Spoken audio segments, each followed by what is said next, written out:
اللهم صل على سيدنا ونبينا وشفيعنا وحبيبنا ومولانا محمد صلى الله تعالى عليه وعلى آله وصحبه وبارك وسلم.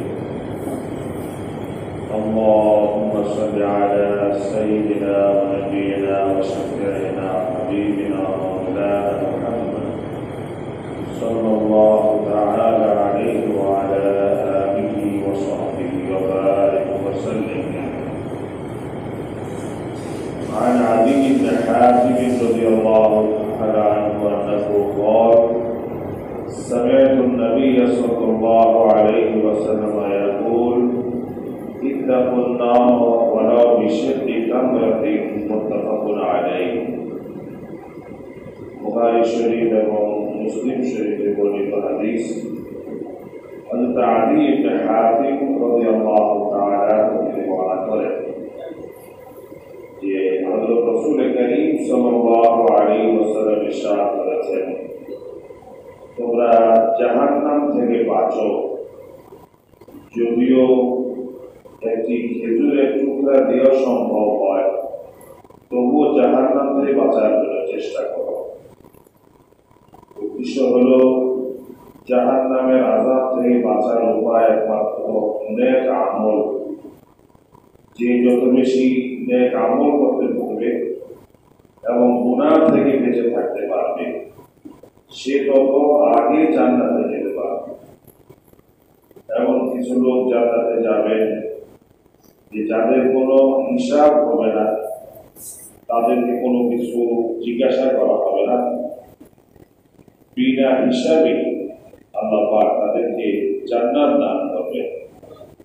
এদের বিভিন্ন আমল, প্রত্যেকের আমল অনুযায়ী যে যত বেশি আমল করবে সে তত আগেই জান্নাতে যেতে পারবে এবং দুনিয়া থাকতেই জান্নাতে যাওয়ার প্রস্তুতি এবং জাহান্নামে যেতে না হয় তার জন্য যথেষ্ট সতর্কতার সাথে চলা, পরহেজ করে চলা এবং যে যত বেশি নেক কাজ করা সম্ভব এই নেক কাজের মাধ্যমে যেন জাহান্নাম থেকে বাঁচার জন্য চেষ্টা করে।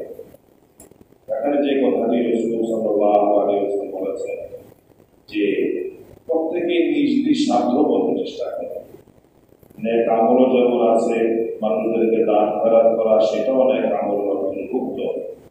তৌফিক অনুযায়ী আল্লাহর রাহে খরচ করা, গরিব অসহায়দেরকে দান করা এবং তাদের পাশে দাঁড়ানো এবং যার যত বেশি সম্ভব, যত বেশি তৌফিক সে তত বেশি খরচ করবে। একজনের বেশি খরচ করার মতো অবস্থা নেই, সে কম খরচ করবে।